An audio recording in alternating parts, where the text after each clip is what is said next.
Reading with your kids.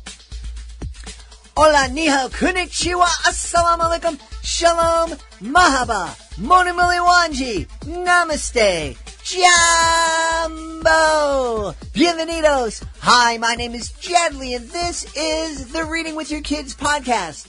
We are coming to you from the beautiful neighborhood of Reedville in the southwest corner of Boston, Massachusetts. We're so delighted and honored that you are joining us in our mission to help families grow closer through reading. Please be sure to subscribe to the show in the iHeartRadio app, on Apple Podcasts, Spotify, Amazon Music, wherever you find your podcasts.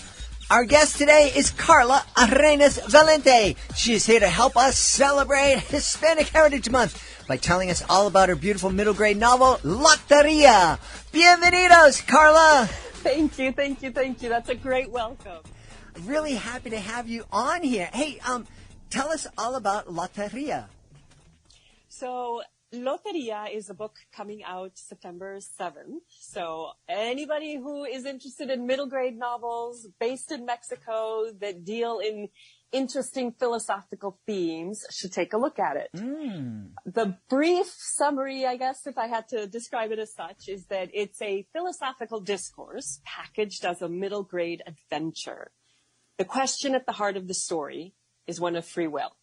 Do we have control over our lives, the power to make our own choices, or is everything predetermined? And I basically wrote the book to find the answer. And I started by identifying two equally wise sparring partners that would debate the issue. On the one hand, I have life, and on the other hand, I have death. And these are ancient friends who meet once a year, and they play a game of Loteria. So I don't know if any of your readers are familiar or your listeners are familiar with Loteria, but Loteria is very much like bingo. But instead of numbers, the cards and the tablas have icons or images. And it could be a rose, it's a scorpion, it's a ladder, it's a mermaid. And the way the game is played is you have a cantor who calls out a riddle. And the riddle represents that card image. So then in bingo, somebody will call out a number. Here, somebody will call out the riddle. If you have the answer to that riddle on your tabla, then you put a little black bean or a token or whatever, and then the first person to get 4 in a row wins. So life and death are playing this game of Loteria, and they have chosen a pawn, a child named Clara, 11-year-old Clara, to basically be the recipient of a long life if life wins the game, or she gets to enter the kingdom of death if death wins the game. So the stakes are quite high as this game unfolds. Now, the interesting thing is, as they're playing this game, they're not just having fun. They're debating free will versus determinism. Life believes that humans have free will, that we are all free to make our own choices and decisions and shape our destiny as we want. And death, not surprisingly, believes that everything is destined towards inevitability. And so they have been debating this for years, and as the story unfolds, their debate continues, and they each present their counter arguments, and they're flipping the cards of the game. Now, the interesting thing is, this isn't just about philosophy. The story unfolds because every time a card is flipped, the image on that card plays out in young Clara's life. So the tree is flipped, and all of a sudden, the tree makes an appearance in Clara's life, and then the scorpion, and the rose, and each one of these cards shapes her in some way, forcing her to make choices. And the goal of the author, of myself, was not so much to answer the question about whether or not her choices are her own or if they're being driven by life and death, but to pose the question, to have the reader study those scenes and say, well, hold on a second. Yes, the card of the scorpion was flipped and the scorpion has ominously entered Clara's life, but she's also made some choices along the way. So who is really moving her story along? So to sum up, it's really this discussion of free will, but it's also an adventure, a magical realist adventure that takes readers through Oaxaca City, Mexico, and into the magical kingdom of Las Posas, because as the story progresses, Clara's little cousin is kidnapped and taken into this magical world for a king, an immortal king who steals the lives of children so that he can live for eternity. So Clara has to go in and rescue him. And life and death debate coincides with Clara's climactic moment in this very dark and dismal cave where, to my great surprise, and to life and death's great surprise, she actually delivered a very unexpected twist on the story and on the question of life and death. Wow. I'm not going to give it away because I'm hoping that your listeners will read the book, but that is sort of what the story is about. Wow. Wow. Obviously, and we decided to publish this episode on the start of Hispanic Awareness Month, and I think what a great way to start sharing this piece of Mexican culture with our audience. But so there's obvious inspiration there, your culture, but where did the inspiration to have life and death play this game with such big consequences for an 11-year-old? Where did that come from? Was it a bad dream or something? I mean, it's just... I've always explored the big questions. I'm a philosopher at heart, and my kids will be the first to tell you that I could bore them to death talking about these big questions. But I also have never shied about discussing these with kids because kids are super capable of digging deeply and going far. And so I was really intrigued by this idea, right? How can I present this concept, this question of free will versus determinism, which has been debated for centuries by some of the world's greatest thinkers? How can we put that in the hands of younger kids and really expose them to these questions so that they start deliberating it and they start thinking about how this impacts them? And when you think of the middle grade market, these are children that are in a great phase of transformation, right? They're growing out of their little kid phase and entering the big world. And so they're aware of the fact that the world is large, that there are big consequences, that there are things that happen to them that are entirely out of their control. And that can feel awfully disempowering and even lead to some form of despair. You feel that you have zero control over your life. Mm-hmm. And so to be able to start exploring these ideas and your own empowerment, your capability of managing certain things when everything seems out of control, I think that's really important to get into these kids' hands at this point so that they can start from the beginning of this experience feeling that they do have some choice, that they are capable of doing this. So that the big question, I think, was always there. The challenge for me was being able to package it in a way that was engaging and entertainment and wasn't just a treatise on free will, right? Mm-hmm. That there was actually a story there. And I guess to answer your question about the device of using Loteria, that came about quite by accident. My father came to visit. We had been living in Germany for a while, and I had not been home, and I was very homesick. So my father came to visit, and he brought a game of Loteria for my kids. And so we started playing the game. And I had been exploring this idea of a story about a girl trapped in a game, and she doesn't realize that she's in this game. So what does that mean for her? And then as we're playing this game, I started to realize this was the game that was going to be played. It was brilliant because every one of these cards could become a factor in her life. And so it was one of these bing moments where you just feel that inspiration has blessed you. And it was very easy to run with it from there. That's awesome. So many things you said are right.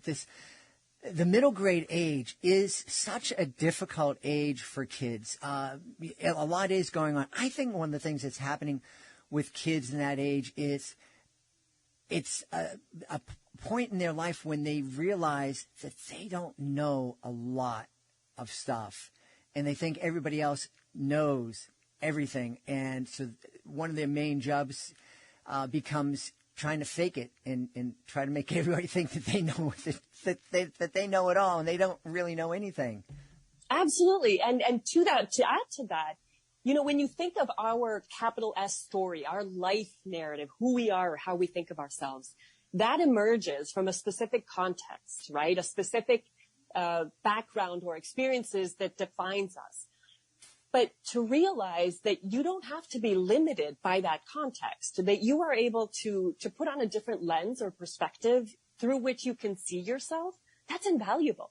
And so in a way, what I wanted to do with this book was twofold. One, present this Mexican context, which, to tie it back to the Hispanic Heritage Month, to give children a different lens, culturally, symbolically, thematically, right? But also to show them that you can think about these questions, you can think about these principles and these ideas and challenge what you think you know, that your capital S story has not been told. You get to tell that story. And so to give children the tools at this age where they're in this point of transformation, hopefully means that they have that from the beginning and they can continue to improve upon it, and they can leverage that as they make their choices moving forward. Yeah. One of the things that we encourage, I mean, the Reading with Your Kids podcast is all about encouraging parents of kids of all ages to read or co-read with their kids. And we definitely encourage parents to sit down. If your kids are reading Loteria, make sure it'd be great for you to pick up a copy and co-read and have conversations. But I'm thinking that parents need to be, it would be great for a parent to be very careful in having a conversation about Loteria with their kids, and that I wouldn't want the parents, I don't think it would be helpful for parents to start telling kids, no, yeah, you do have free will. You think this way. You know, I know there are these questions that are being asked. Oh, this is the answer that I want you to have, because I know I wouldn't want my 8th grader to think, oh, my life is predetermined. I have no power over it. Right. But I'm thinking, how best would you suggest a parent navigate those conversations, allowing the kid to think and trying not to add too much of your own, editorial to it? But that's exactly it. You just said it, right? It's posing the question, allowing the children to formulate the question for themselves without providing the answer. And that was something that was really challenging to navigate in writing the book, because when I started, I was pretty convinced I knew where I stood. And the initial challenge was writing compelling counter arguments, because I was arguing against myself in essence. But as I continued doing that, I actually found myself waffling between the two sides. And I realized my position is actually not as clear cut or as definitive as I thought it was.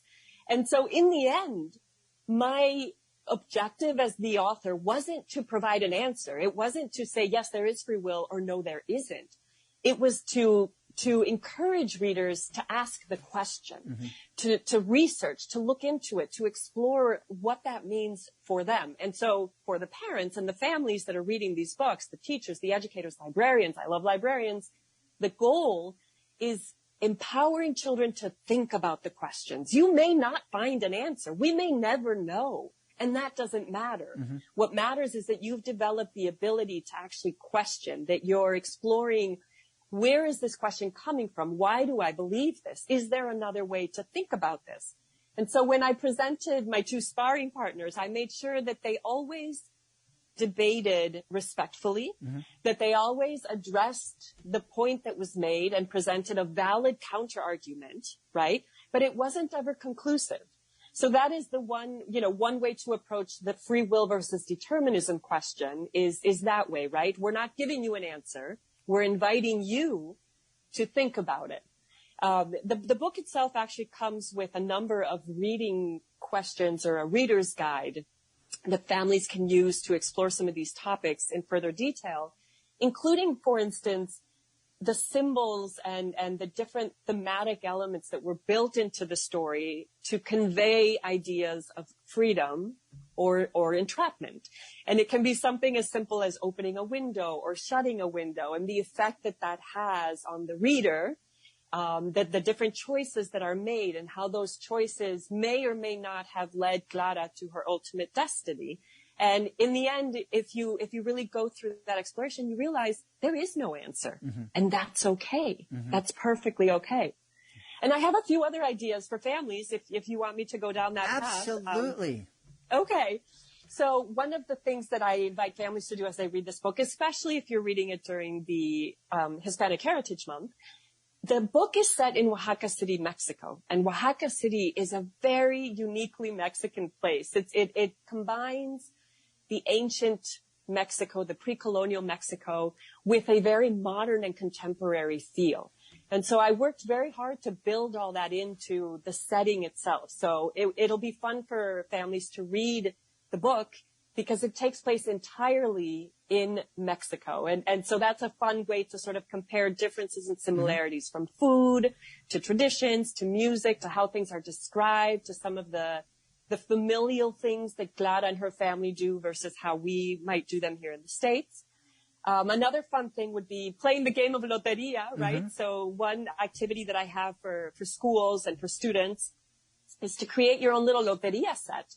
And it can be each of the cards can be something that you're either studying in school or that you're exploring with your family, or it can be favorite foods, and then coming up with riddles that people have to guess. And so you can create your own Loteria game set. Awesome. We can also explore themes, for instance, the theme of death. And this actually answers your previous question as well about the Mexican culture and how that was built into the book. So death, Katrina is her role. Of course, death is a sorrowful event. Nobody likes dying. Nobody likes their loved ones dying. But in Mexico, death actually has a different symbolic meaning as well. It's not just the loss. When we think of death, and Coco is the perfect example of this done well, right? In Coco, you can really see the idea that death is about remembering our loved ones. It's about, they preserve in our traditions. They continue in the altares that we do, in the memories and in the stories that we tell. And so when we talk about death, it's not always this awful thing. And I wanted to represent that in Katrina, who is both a skeletal figure, but also a beautiful and wise woman. And so in that way, she represents both the end, but also the continuation. And that's one thing that families can explore, right? How are these different concepts dealt with in this book that are a little bit different than how we might be used to thinking about these concepts? The devil is another example, or life, the idea of life as a character. And of course, we can talk about, free will versus determinism. The last idea, and this is particularly good for educators, and I know that, especially for middle grade audience, because a lot of the work that these students are oftentimes doing is writing themselves. And so one thing I wanted to share as far as the craft of storytelling is that when I wrote this book, I used this really handy device. When I would get stuck on my story and I wasn't sure where we were going, I would actually flip a Loteria card and see what image popped up. And based on that image, I would force myself to develop that story and see where it took me. And it turned out to be a fascinating way to write the book because the story went in directions that I never expected. And for instance, the Immortal King came up almost at the end of my first draft, and he ends up playing a significant role in the story, but I didn't even know he was going to be a part of it until I flipped the card of the crown. So that's something that aspiring writers can do as well, is use the Loteria cards to help them along the way. Wow, those are fantastic ideas. I'm sitting here and we talk about, parents always complain, oh, my kid wants to read this picture book for this 5,000th time. And I tell parents, yeah, but you can read the book in different ways. And that way it's a different experience every time you read it. It sounds like a family can experience Loteria in a multitude of ways over the course of weeks or months. That's my goal. That's what I hope. Yeah. One of the things, too, because, we're talking about Hispanic Heritage Month, and one of the things that my eyes opened to when I met my beautiful wife and we married was I'd always thought, like probably a lot of people, it's, Hispanic Heritage. So everybody who consider themselves Hispanic or Latino, they're all over there. They all share the same cultures and language. And so you guys are all together, Puerto Ricans, Mexicans, Cubans, Ecuadorians, Costa Ricans, Panamanians. And wow, I was wrong.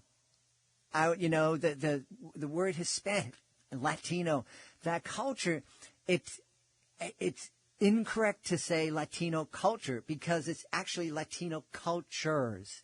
Oh my gosh, you're so right. And I'm so grateful to you for mentioning that because I do think that is something that we have not emphasized enough, that it is vastly diverse. Everything from the language to the food to the culture, the mythology, the dialects, the themes that we bring into the story. It is not a homogeneous community.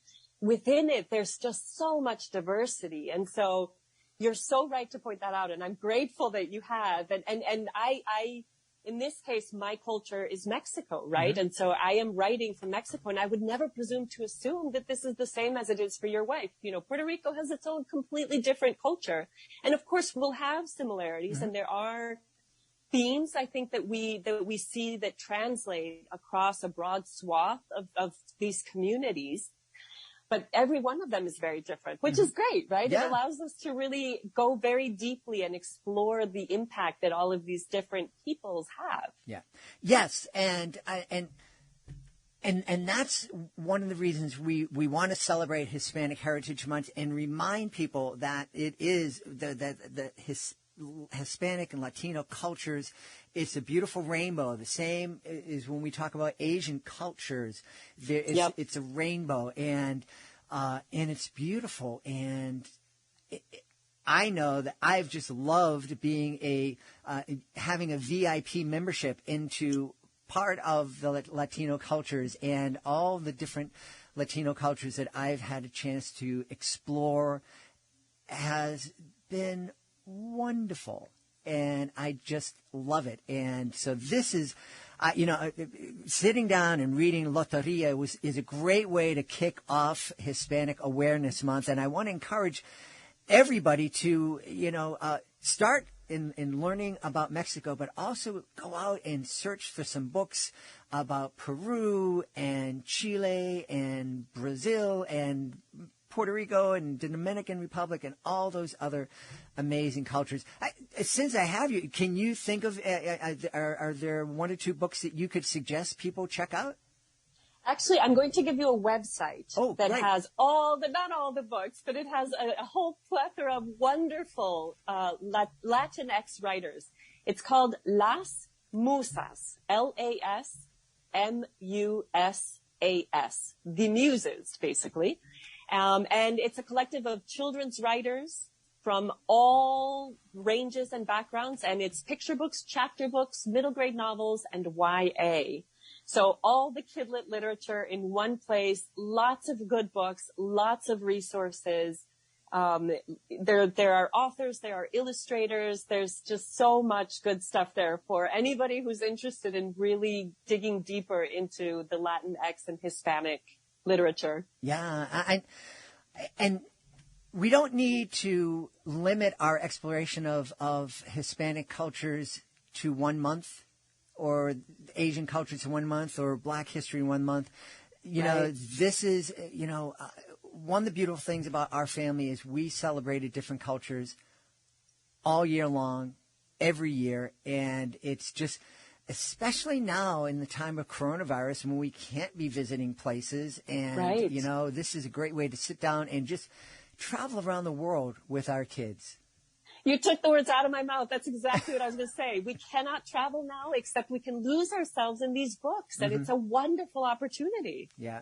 And the other thing, I think a book gives us a deeper look into a culture.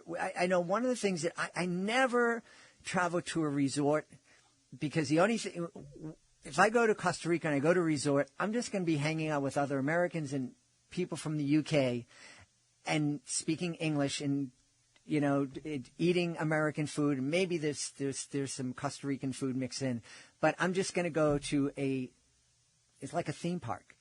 But if I go to San Jose and I visit a supermarket and I visit one of the neighborhoods, that gives me a flavor of what the culture is really like. And I think a book like Loteria really lets us dig deep and take a great view of what life in Mexico could be like. I've been very privileged in my life that I've had the opportunity to live in many countries.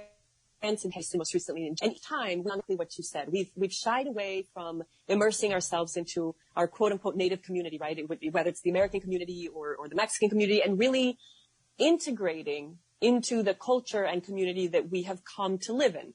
So when we were in France, we were living in a little house when I was in Japan, I was living in a little house with tatami mat surrounded by rice fields. And when I was living in Germany, we were in the German district, speaking German, going to the German bakery. And each one of those experiences, of course, it's challenging, right? Mm-hmm. You're trying to assimilate to a culture that's not yours.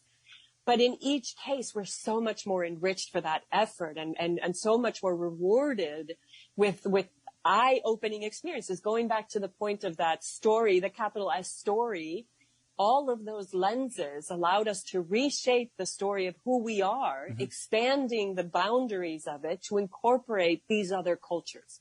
So sure, I'm not Japanese. I wasn't born there, but I do feel like I have assimilated a number of things from that experience that I can claim as my own, mm-hmm. right? Mm-hmm. And that's the beauty of opening ourselves to these experiences. Yeah.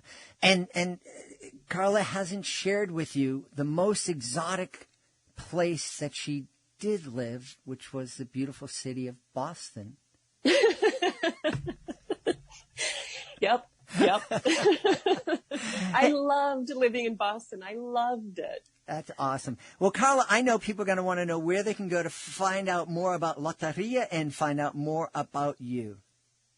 So please visit my website, karlavalenti.com. And all the good information is on there. We've had a fantastic time speaking with the author of Loteria, Karla Arenas Valenti. Hey, Karla, thanks so much for being with us. Thank you so much for having me. Please be sure to join us for the next episode of the Reading with Your Kids podcast. Our guest will be Sherry Fink, our favorite mermaid. Sherry is returning to the show to celebrate The Little Monster, the latest in her Little series. Really, really fun series. She's also going to be telling us all about her whimsical world bedtime videos. That's the next episode of the podcast. Hey, we want to thank the folks who made today's show so wonderful. Of course, we want to start by thanking our guest, Karla Arenas Valenti. Be sure to check out Loteria. Also want to thank my team, Alejandro Doherty, Fatima Khan, Rory Grady, Michael Murphy. I want to thank my beautiful wife for all the support she gives me. Most of all, we all want to thank you. Thank you so much for taking the time to join us today. Thank you so very much for taking the time to make the world a better place by reading with your kids. I'll be looking for you in the next edition of the Reading with Your Kids podcast.